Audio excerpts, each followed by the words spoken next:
The following is a paid advertisement. The views expressed are the sole responsibility of the advertiser.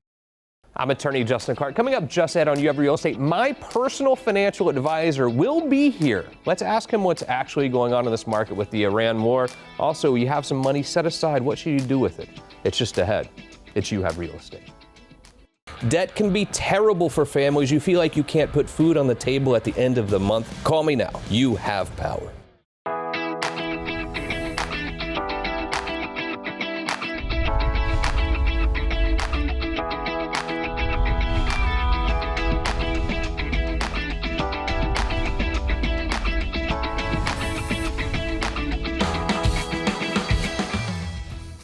Welcome to You Have Real Estate, brought to you by Renewal by Andersen. I am your host, Justin Clark. A great show ahead today, but first, the opening statement. I know, look, we have this war in Iran. What is it doing to your stock market? What's it doing to your brokerage accounts? What do you do? How do you invest when we are in a war like this? And also, is real estate a safe investment when you go through things like this? Also, the Villages, one of my favorite places. So my daughters ride horses. We go to this place called Grand Oaks. And I go get lunch like 11:30 in the afternoon in the Villages because it's right next to, and it's like a party already. Like the Villages is a lot of fun, but what is it like to buy real estate in the Villages? Great questions. Questions that we are going to answer by asking real questions. Every weekend on the program, we ask real questions to the trend-setting people in Central Florida's real estate community. Kick it off today, a guy I know, but first time on the show, the mayor of real estate in the Villages, Glenn Stein, joins me. Glenn, how are you, brother? Good to see you. Doing well, brother. I'm glad we got up some practice earlier. That was pretty fun. That's right. I like it. I like it. Talk to me about the Villages, lifestyle-wise, and then real estate. When you start thinking about real estate, okay, a house in Orlando costs $300,000. What does that same house cost in the Villages? That's what I want to know. Well, you know, it's probably going to be a little bit more because there's so much to do in the Villages. There's literally 3,000 plus activities. So you're really buying into not just the home, it's the lifestyle of, you know, everything that there is to do. And we're seeing so many people that are, you know, younger than what you would think. We're seeing a lot of people that are in their 50s, mid 50s, early 60s that are moving into this eastern area of the Villages, Eastport area. So lots of activities, lots to do for sure. The Villages started as like, you know, this one pretty big place at the time in Lake County. Yep. Now we're in 3 counties and it seems to be continuously growing. You know, over the years, they've had anywhere between like 250 to 350 homes per month being built in this community. It's not a subdivision. I mean, this is a city. This is a metro. Yeah. So it's kind of run by, it's weird, and I call it mafia-like in some ways because the family that started it a long time ago, they still have their hands in things, but you're an independent, you have your own company too. Yes. So like you don't have to be part of the Villages to do real estate. And that's the thing about that is that you actually need 2 different agents in the Villages. You need a realtor and you need an agent. They're licensed in the state of Florida, but they're not realtors. So they work for the developer, new construction, they do some resales. We just do resales. How do you see profit margins in the Villages? So honestly, when people buy real estate, obviously they're like, yeah, I want this to be my house, but then 10 years from now, I want to be able to sell it and make a profit. How is the real estate market growing there? Well, you know, the appreciation factor, there's not a ton of appreciation over the last couple of years. Yeah. I don't think we've seen that in too many places in Florida, as you know. So I would say, like, if you're buying today, we're probably in a lower end because we've probably seen about, let's say, 12 to 15% depreciation over the last couple of years because we saw that big high in 2021. But definitely the valuations are much higher than what they were prior to 2020, 2019, 2018. When I first met you, I was like, wow, a big time real estate guy. I met your daughter earlier today. Perfect life. You've been perfect your whole life. That's what I thought. When I first met you, I said, this guy really has it together. You've had some challenges along the way. And now you've written a book about some of your challenges and things that you've been through. And it's weird. Life is so weird, man. When you look at other people and you're like, maybe you're having a bad day personally, and you look at someone else, you're like, man, I wish I was that guy, or I wish I had that guy's money, or I wish I was perfect like that person. That's a real feeling that a lot of us have often. And when I first met you, I said, this Glenn guy has it all together. I had no idea the challenges you've been through. Well, and most people didn't. Like a lot of people that quote unquote know me, have known me for years, didn't know what my childhood was about, which is, I just wrote a book, Homeless to Home Run, that, essentially, here it is, yeah.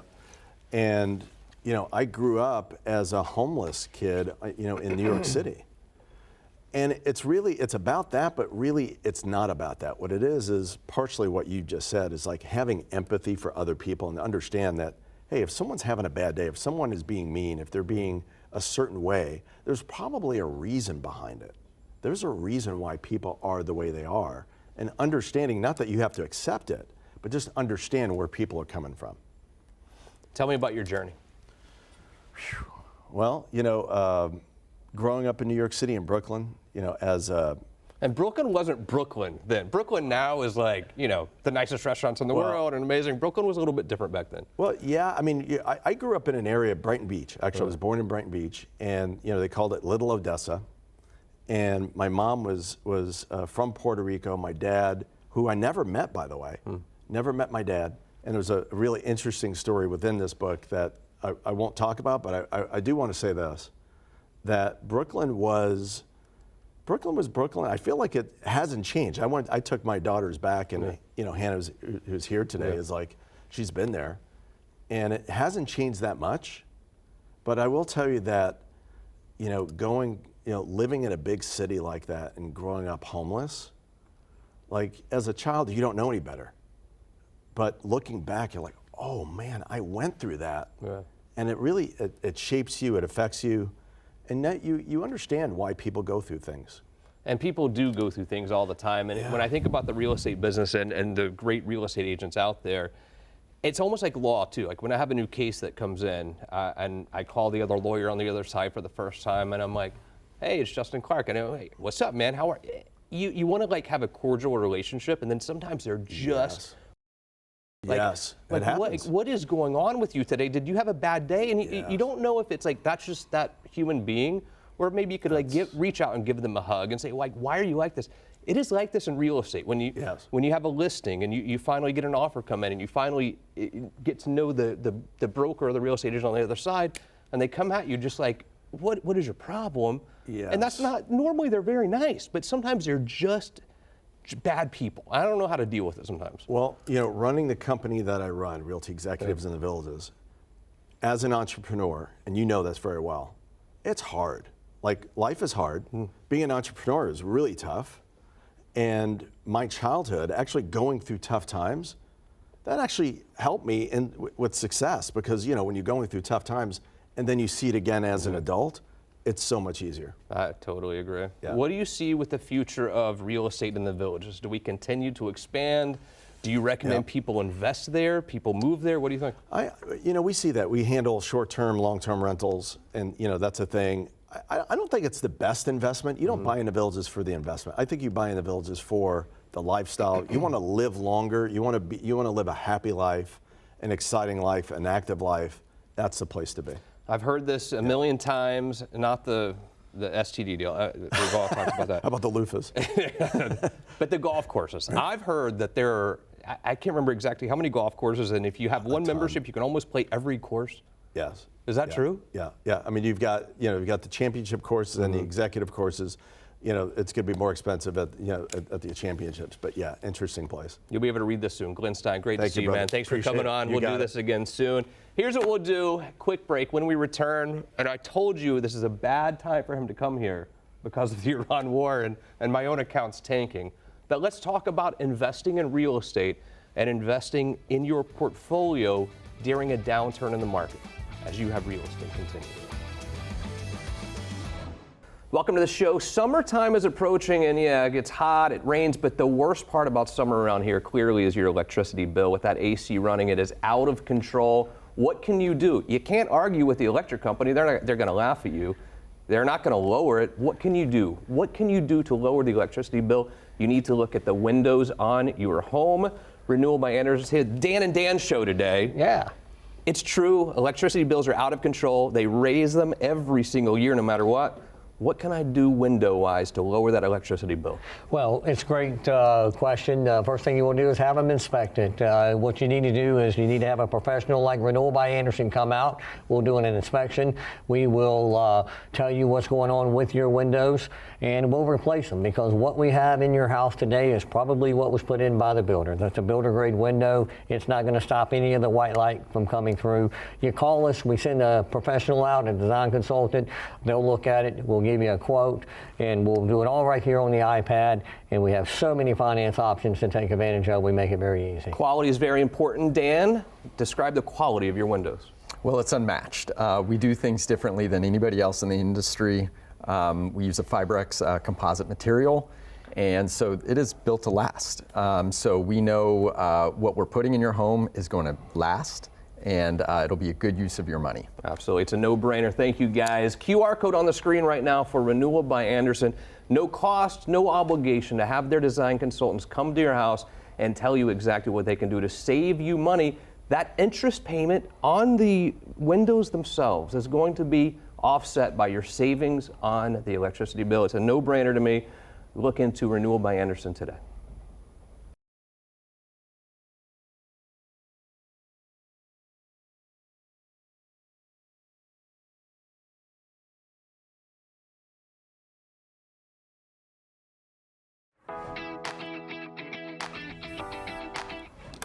Welcome back to the show. So let's think for a moment that you did just sell a piece of real estate, whether it's your primary home, whether it's an investment property, piece of land, and now you got a chunk of cash just sitting there.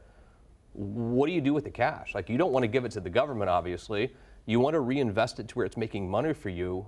What do you do? And these are really amazing questions, and questions that I think this man is the one to answer. Ron Christopher, first of all, a dear friend of mine for, 20 years now? Oh, yes, sir. My financial advisor. I told you got real intestinal fortitude to come here during the Iran war when markets aren't so good, but always a pleasure. And I think you know this. I love you. When my daughter Sophie was born now 13 years ago, you had sent me, I think, a bottle of bourbon. I said, you've just been part of my family for many, many years, man, and I love you, and I hope, I know you feel the same way. What do? You sell a house. Now you got $200,000, $300,000, $400,000 sitting there, liquid in an account, which feels great. Like, yes, I've got this cash, but what do I do? Yeah, well, that's we're seeing that more and more as the population's aging. We're getting a lot of real estate lovers who have a lot of properties, and they're approaching into their 60s, and they've got a lot of properties that they're trying to sell. And now the market's a little more normalized and more balanced than it had been. Sure. We're not getting the weekend sales. They're lasting maybe 80 days on the market-ish. And from that standpoint, there's a lot of people that want to sell properties because the market's rather illiquid compared to stocks and bonds. One of the biggest problems in my profession right now, I'm a lawyer, as you know, like a practicing lawyer. One of the biggest problems I have is ChatGPT. ChatGPT helps me. Really, it takes so much time from, it's actually very helpful in the practice of law, but it is very harmful in that my clients are all experts on everything now. This happens also with medical doctors. Like, we have patients going into a doctor's office saying, this is what I want to do, this is my treatment, this is what ChatGPT said. It must be a thing in the financial world as well. Absolutely, and ChatGPT is a great resource for me and for a lot of financial advisors, but you have to know what to prompt, prompt the AI. Yeah. It's not going to help you with emotional decisions, which a lot of people make financial decisions out of emotion, and that's when things can go sideways, especially like now. You mentioned the war, and there's a lot of people who are, nervous and don't know what to do. ChatGPT can't tell them what to do. I mean, what are some indicators in the market for being able to say, okay, things are going well right now, things are going terribly right now? What are some things that I should be on? I understand, just trust you, I get it. Mm-hmm. But as a regular investor, like, what should I be on the lookout for to know what's going on in the market? I think tuning out the noise is probably the best thing you can do. I think having someone like myself that you can work with, that you have a financial plan, you have a life plan, and if you're on track. Things like this are going to happen. Wars are going to happen, military conflicts, the tariff apocalypse from last year is going to happen. We had a 20% drawdown in the markets last year during the same time, and we rallied 40% off of that. So So I'm watching right now, and I have some money sitting around in an account, or maybe I'm trying to do things myself, because we're in a weird time where you can kind of do things yourself, but I don't know that you should. And I want to hire a financial advisor to advise me on what the right moves are to make. Like, how do I reach out, and how does that first conversation really go? Like, what do you need to hear from me where you can help me make some good decisions? Yeah, so I engage with new clients on what I call a fit process. It's like we want to make sure that I'm a good fit for them, they're a good fit for me. It's a no obligation. It could be as simple as a phone call, could be a Zoom call, could be a lunch, and then we just determine if we're a right fit for each other, and then we move forward from there. How many people out there right now are trying to be day traders and do things themselves? Well, it's kind of dried up quite a bit. Oh, good. I mean, we had a big flurry of that in the stimmy check era post-COVID. Oh, yeah. We had a lot of people home from work. They were, trading stocks with the money that they had gotten, but that's kind of subsided quite a bit. So some of these big financial advisories who I see on television all the time, I won't name the names, but I'm a little concerned that some of these big boys, the big box stores, if you will, with financial advisory, are out for themselves, and they are making trades and decisions with my money based on how much money they make off of me. Does that make sense? Yeah, I mean, that's why I started my own company. So I started my own company 24 years ago. I became a CFP at that time. What does that mean? So CFP is a certified financial planner. So we've gone through an education process. We adhere to a fiduciary standard for our clients. So we have their best interest at our heart. Now, I started my company in 2002. That was in the wake of the dot-com bubble. Yeah. And between the dot-com bubble and the great financial recession, the malfeasance from financial firms was off the charts. And I'm not going to pass judgment on anyone, but I'm independent, and I consider my clients family. So. Yeah, I think that's very important. So, all right, last question. Let's say I have some money with you. Mm-hmm. I can log in, see how much money's there. I know things are going poorly one day or great one day. How often should, and this is a long-term play, mm-hmm. How often should I be looking at my portfolio to see what's going on?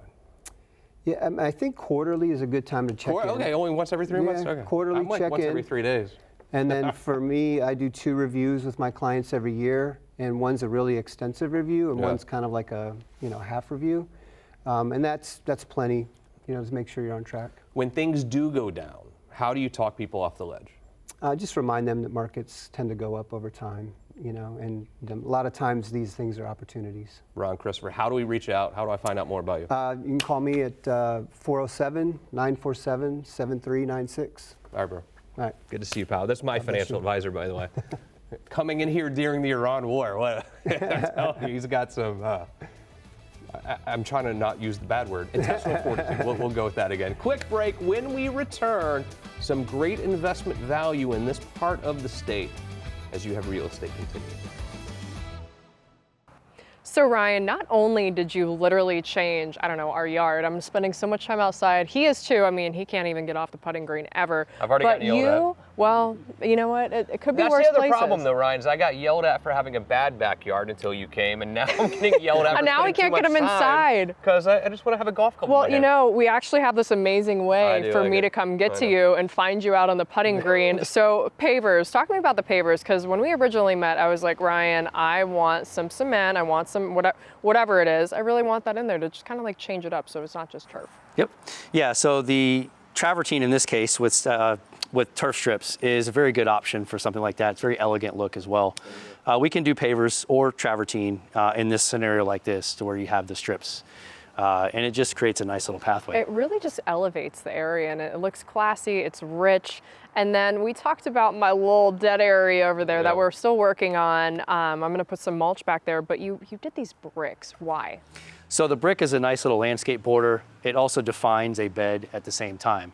And it's not something you're gonna have to replace. No, I love it. Our yard is just, so elevated. And this one's already talking about doing extra projects, so. I can't help it. I mean, and because it looks so good, you just automatically think, okay, I could do this and that, and I think you should. And again, Ryan, you and I always talk about it. We live in Florida. We're not in Nebraska. We're not in Boston. We spend a lot of time outside. The outdoor areas are so important to the resale value of the house, but maybe more importantly for us, like the enjoyment of our home. Yeah, exactly. It's really about enjoyment more than anything. That outdoor living space is huge. I agree. Well, we love our yard. Stella does too, and it's dog friendly, which is huge, especially for us because I mean we're at her home too, and That's she's true. just wandering out. She loves it. I think we're at her home. Yes, Yeah, we most are. Definitely. Well, Ryan, thank you for literally changing our home, for making it more beautiful. I'm very happy. I feel like you and Justin are going to be golfing literally in more ways than one. No What do you question say? about it. Yeah, I'm it'll sorry, happen. I didn't say that. Whatever. That was me opening Do a yourself a Pepsi, favor not a- and call Delaturf. If you're looking to elevate your space, really, they can walk you through anything. I mean, they can do the pavers, they can do the bricks. Your dog will love it too. Call Delaturf today.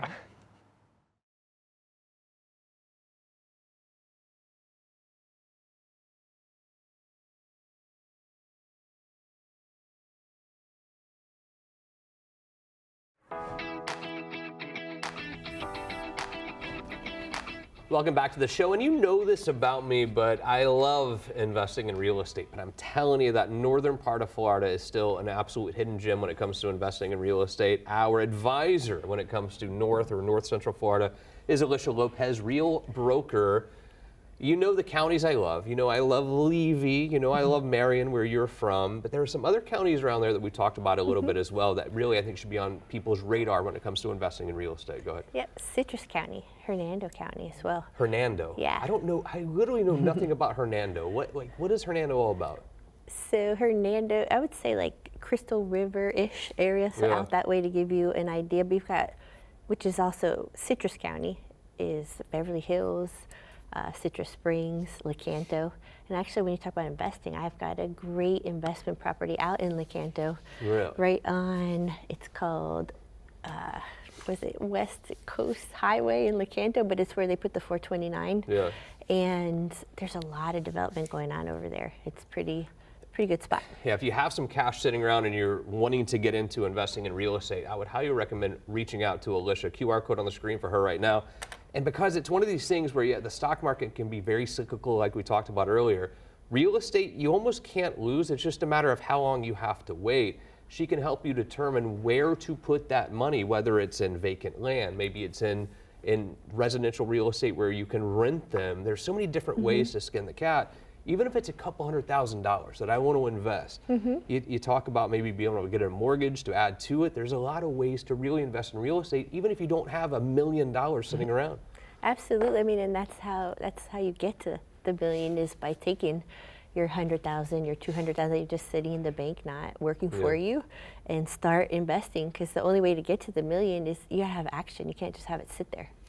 I want to play a game with you for a second. Sure. So let's say I come to you, hey, Elisha, I have $200,000 cash that I don't want to put in the stock market. I want to invest in real estate. And I want to do it up in Levy, Marion, Citrus, Hernando. What should I do? So how much time do you have? How fast do you want to make this This can happen? be a 5 to 7 year thing for me. Perfect. So I will always recommend vacant land. So we can take that 200,000, we could buy like one commercial spot and figure out where that best opportunity is going to be, but we could also spread that out around several different areas in vacant land, and especially in residential land, because the overhead is practically zero. Taxes on vacant land are so low, and you literally just sit there and let it wait. Easy, in 5 years, you're going to at least double your money. What county would you tell me to do it in? I would say, I mean, Marion County, there's still some great opportunities, but if you really want to get like the most bang for your buck in a sense, Levy really is the way to go, because you're in between Marion and Alachua. And it's just the nature of the beast when you have two hot areas and there's a spot in between. Like, you have to travel through there to get to, back and forth. That's always going to be your best bet. Well, let's say I'm sitting on some vacant land right now, been passed down from family, from generations to generation. How do I know what it's worth? Call me. That's a good move, right? Yeah, I mean, definitely you need a professional that has experience and been doing it for a while that's just going to give it to you how it is. Because if someone calls me and they want to know, I'm not going to fluff it and like, oh, you can make your $1 million, and they're like all excited, right? But no, because I want to make sure that they have all the facts, because sooner or later they're going to be ready to sell, and I want them to be able to do it with me. And I agree. Caller, good to see you. Thank you to our amazing crew and great guest today, Derek Moser, really killing it today. Most importantly, thank you. See you again next week for more You Have Real Estate.